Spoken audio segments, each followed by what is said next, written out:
Madami na. Mga batang to masyadong alingga.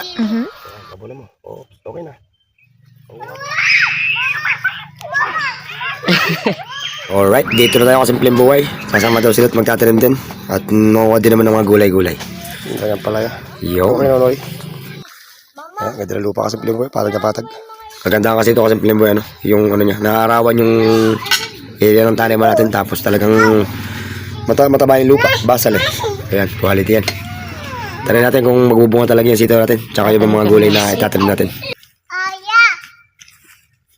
Yan pala kasi piling buhay. Kahit pa paano ano. Yan hilig natin pagtatanim. Tsaka yung pag-aani.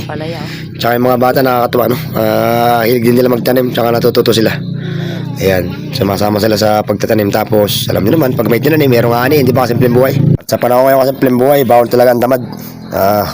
Talaga naman. Kailangan talaga magsikap ka. Lalo kung may pamilya ka na. Ay masarap kaya yung saling inaani mo. Tsaka isa din mag-ani ka. Magbigay ka na lang. Kung hindi ka na bibili. Di ba kasi piling buhay? Nakabulo yung mag-ina. Lagyan na ng fertilizer.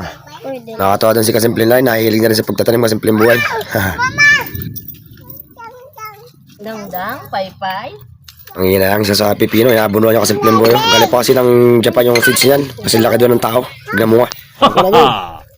Kasimpleng buhay. Tigisa kaso pa sila. Doon na. Tara na. Yari na Kasimpleng buhay. Bukas naman ulit. Half day lang tayo ngayon at linggo. Kaya natin yung kahit pa paano magpahinga. Ayan, bukas tayo ulit. Babawi.